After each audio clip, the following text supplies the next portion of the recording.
Elema wana bozo ka lieutenant Ngongo azoloba. Ba manduki nyonso tu wana na ba masasi population da keko la kisakita la place bakundi. Bravo na ba iturien. Bravo na bino. Pona nini parce que chaque lisasi tangu bakobeta ngo na Bunia ekoboma mutu na Kasai te. Ekoboma mutu na Equateur te. Ekoboma mutu na Katanga te, ekoboma mutu nde wana. Et puis batu bakokufa wana, ce sont les originaires. Voyez les calculs simples. Pona lokoso na yomoko, il faut boma batu. On ne peut pas chercher le bien d'un peuple en les tuant. Et que lisasi moko tangu omoni mutu asimbi munduki. Lisasi moko ezo bima. Yeba ke ezali waya au minimum mutu moko. Parce que ça analyse si mususu ko bon mabatota combien. Mais quand vous amenez ça au kundi ngo na Bunia, lokola okenda ce pays ozonga na yo, ozongi oyeli susu ko boma. C'est compliqué. Voilà pourquoi ba un modèle wana batu ceux qui voulaient vous donner des leçons, bangone baza bien. Vous avez vu les jeunes ba kimaki bisika batinda ki bango. Bomoni bango. Ba yeko sala témoignage. Je vais ouvrir une parenthèse que je vais refermer. Bah, information nazanango. Il y a même quelques jeunes qui ont été formés na Bakan, na Bango, na Barumangabo, na Banini, formés au Rwanda. Bah, ya aou. Naibi, nanzela bayela, bazana Kinshasa. Mais on va vous attraper, monsieur. Na lobi boy, toko kangabino na maboko. Parce que vous êtes identifié. Parce que vous pensez que Okosala, Nanga ne fera rien. Les tentatives de coups, les tentatives d'assassinat du chef de l'État, tout, Dieu a confondu les gens. Nyonso, dans la confusion. Voilà pourquoi les lois. Eliezer Azoloba nini. Si moi tambo ici, et quelques amis, auto bundi na bango pour se mettre en face, il y a robot communicant, il y a Rwanda. Ah, on a un plateau na loba na bino wote ke langa ba stress. Bote que l'anga insomnie. Pendant que tout le monde tremblait. Je me suis mis ici. Et le loba tobazo bima. Les positionnements. Pona kokende kosala buzoba. Alors que buzoba na bango bazo sala. Ils ont là ta chef de l'État. Je vous ai dit que le chef de l'État, azana mutema munene boy. Même les gens qui les critiquent, ça tort qu'ils les critiquent. Félix Antoine Tshisekedi Tshilombo, depuis qu'il est au pouvoir, il n'a pas géré encore avec les siens. Batunaye boy. FCC cache. Union sacrée. Ndeko zo batu nyonso to wana soki mutu asha juimbongo akimi abandi ko critiquer. Bato modèle wana. Bananga wana qui parle. Quelqu'un qui n'a pas bénéficié, Nanga n'avait pas de ministre dans ces pays, n'avait pas de mandataire dans ces pays, n'avait pas de député que lui-même avait fabriqué dans ces pays avec qui nous avons siégé. Et quand il se réjouissait de ces carrés miniers, azaï ko pesa banor qui vous na ba sud qui vous ni. Aujourd'hui pembénisé. Il a été utilisé comme ça par les Rwandais. Pembénisé.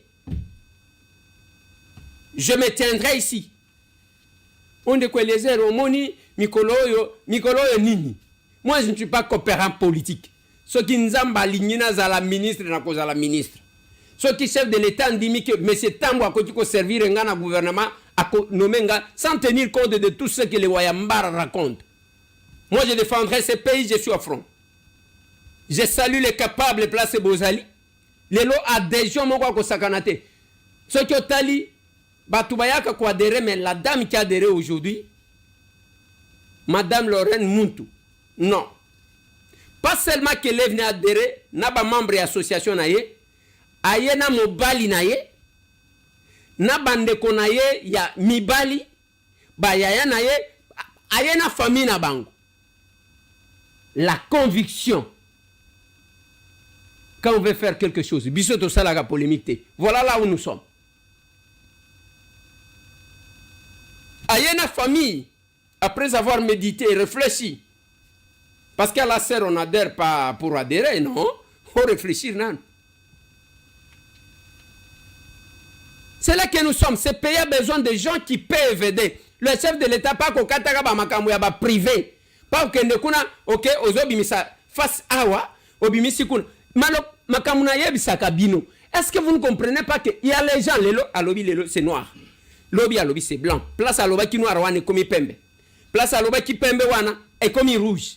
Place à le bac rouge et comme bleu. Les gens comme ça, bande konangai. Vous ne posez même pas la question, qu'est-ce qui a changé? Yango je n'ai cessé de vous rappeler, il y avait Nanga Franck Dion. Oye, au lobby que Kabila, ceux qui a gagné ça, bossa la confiance. Après, on changé. Oh voilà la révolution, c'est maintenant. Quelle révolution? L'Ongola combat Lumumba, heureusement que vous créez le Gonaïwana qui n'a rien à voir avec Lumumba. Et tout ce monde là-bas, qui ont commencé à insulter les chefs de l'État parce qu'ils ne se sont pas retrouvés. Ngana tuna kabango, kombani nango bomena koleka biso batam. Ngai. Wano koloba orgi. Na lobi kombani ni bomena koleka biso. Mususo bakena ko bengana na ambassade, na bilambe zanga ko repasser. Qui insulte les réseaux sociaux ici? Ba robot communicant oyo ya ba Rwandais. C'est comme ça. Tal, mutu tango bagangeli yewan. Yo linga cho ya ko beta mesitam que nous sommes. Ngana bundakata. Ozomo ngana biceps. Telema fongola mutu ngana fongola mutu to discuter. Parlons Congo, parlons parcours, parlons combat. Na lobi tolobe la Congo, tolobe la parcours, tolobe la combat. Totalisa mutu na mutu a classé ce qu'il a fait. Beaucoup vont se taire. Mais comme les réseaux sociaux donnent la chance à tout le monde, qu'est-ce que vous voulez? Allez, joyeux anniversaire capable au Guy Mamoni qui fête son anniversaire aujourd'hui. Les amis Kolonayo. Nabandi Yambala Oyo. Tobo Saniote. Ceux qui sont au Congo et ceux qui sont aux États-Unis. Ma photo, Naena Zukaka Oyo Yatango Azaki policier. Voilà ce que j'ai comme photo. Il était policier américain. Aujourd'hui, il est capable avec nous. C'est son jour, joyeux anniversaire, cher capable. C'est toujours un plaisir d'être en famille, dans la grande famille de la serre. Mais le principe n'a que biso tout le monde makambu, pas comme tout le monde. J'aime dire au lieu que j'ai fêté, moukewane ko sungabana tomi balé, ba orphelin. Oui. Nako sungabatu qui sont dans les besoins. Bientôt là, c'est la rentrée scolaire. Même bakaye ba fourniture. Nous avons déjà lancé l'appel à que Ozana lisungi amuke, Ozana moi kaye, Ozana stylo, Ozana nin, nyoso ekoti kotangi samwa na moi uniforme. Tozo zela. Bientôt là, c'est la rentrée. Kolobana biso ke neko Eliezer ou improviser biso. Te mbongo wana somba ka champagne moko. Ekoti ko résoudre problème. Eko zongi samwa na classe. Nous passons quand même le temps, nous, à faire ça. Au côté de contacter Biso Pona Yango na plus 243 891 515 061 plus 243 891 515 061 au bengi Biso kuna ce que vous en avez moi lisungi à moi kaye à moi ni bande konanga to sala ka bolamu quand nous en avons l'opportunité biloko bakunda kanango mutute j'ai jamais vu un milliardaire bakundi na ndaku te mais ce qui reste, c'est ce que nous pressions capables. C'est que nous démontrons le pouvoir de l'amour et non l'amour du pouvoir. Je vais aborder la question il y a 44 millions de dollars. Oh, ils ont une polémique FC Barcelone. Dans aborder yangote, il fallait que je puisse vérifier certaines informations avant d'aller cas. Déplacer dans l'équipe. Ndeko moko alobi makambo lobaki ya Kabula na lobaki nini? Na lobaki na yokike bayebisi biso que j'ai dit ça, c'est le conditionnel. Kabula abimate. La question de savoir il était où pour nani na longola ki ba sécurité na ye. Ça ne dépend pas de moi. Quel est l'intérêt? Quel est le conflit d'intérêt que je peux avoir avec Kabula? Il est gouverneur de la province ya Okatanga, là où je n'ai jamais manifesté des ambitions à co-diriger Okatanga pour le remplacer. Eh bien voilà. Il a été élu, je crois, député à Ponikuna. Moi, je suis élu député à Kinshasa, je suis à mon deuxième mandat. Ça me suffit. Mais cela me permet d'analyser ou de donner les informations que j'ai eues. Kakabo, nous avons appris que colonel Mukalaï batiki colonel Mukalai batiki après 14 ans d'emprisonnement asali 14 ans en prison bakangaka ye pona nini babomaka Shebeya na Fidel Bazana nakati aliwa ya Shebeya na Fidel Bazana tangu bazo sambisa bango justice na batemon ba yekoloba ke muto a invitaka Shebeya oyo akendaka na Fidel Bazana epana ye ezalaki colonel Mukalai yende muto akendaki ko auditionner ye tango azo auditionner ye na tango akobima babomi mutu. C'est pour ça qu'il a été condamné, je crois, à 15 ans.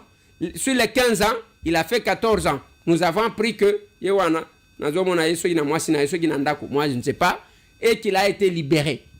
C'est une information que nous avons eue, que nous mettons à votre disposition. Mabezawan, Mabezate. Alors, Nazozonga Namakamuya FC Barcelone, Toko Kako Solola Nabino Mukena Tike Labinotan. Bande Konangai depuis un temps. Makamouya 44 millions et tamboli mingi. Que le gouvernement congolais, à travers son ministère des Sports, dirigé par Didier Boudimbu, Bakeko signé un contrat na FC Barcelone pour na kobimisa 44 millions de dollars chaque mois et que mbongo wana ezakaka balata kabiso varez na bango tango bazo sa l'entraînement mbongo wana nde bimi. Ce qui a scandalisé les Congolais nyonso. C'est parti dans tous les sens.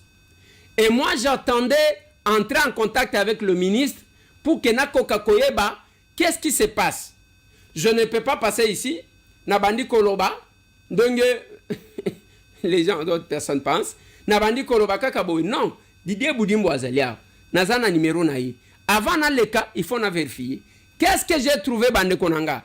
D'abord, dossier à 44 millions de dollars, ils ont un contrat wanate, ils ont le kuta, ils ont, selon information, selon ce que le ministre m'a dit, ils ont information zouta na système parce que bato aliboso ya kotuité le koana, ils ont qui un communicateur rwandais qui a tweeté ça. Mais le Kora Boyebi, il y a eu une première démarche, Oyo et Salemaki, et que les Rwandais sautent sur l'occasion, tant que bazwa qui fuite, bango ba keko pesa le double que la RDC pouvait donner, wana c'était à travers le ministre Nabiso ya tourisme. Boyebi yango, je crois que boyebi yango eza ce qui ndenge ninte.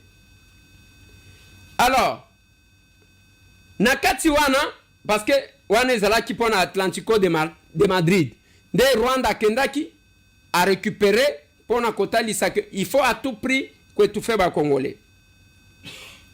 Alors, les contrats, ils ont été. Je crois, après mercredi. Probablement les jeudis. Didier Boudimbu à Kozala. Les jeudis. Na plateau. Il y a quoi qu'on expliquer. Contrat, selon Nenge Balobi, ils ont contrat, il y a formation, il y a joueurs congolais. Parce que la plupart des joueurs de Zana Bango, ils peuvent être d'origine congolaise, mais ce ne sont pas des Congolais en réalité. Bazaba citoyen d'autres pays, ce n'est pas un citoyen, un Congolais à quoi ebisayo, bon, Banzangungu ezalaka wapi, nani, Pai Kongila ezalaka kote nini, Kasongolunde ezalaka wapi, Chofa ezalaka wapi, nani, Boudjala ezalaka wapi. Donc, ils ne peuvent pas vous parler du Congo. Bien qu'ils soient originaires, il y a RDC. Alors, nakati wana okomona que bazo sala de sorte à ce que les joueurs congolais babanda ko recruter bana na biso awa bana wana babanda ko former bango kuna et pas na bango na ba terrain na bango et nakati wana ba signé pour 10 millions de dollars pour na musala wana musala ezaya basa la publicité te ya Congo.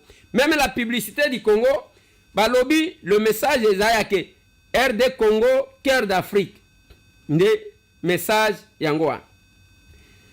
Alors, la formation, il y a des joueurs chaque année, bakobanda kozwa au moins 50 joueurs pour que base à la former.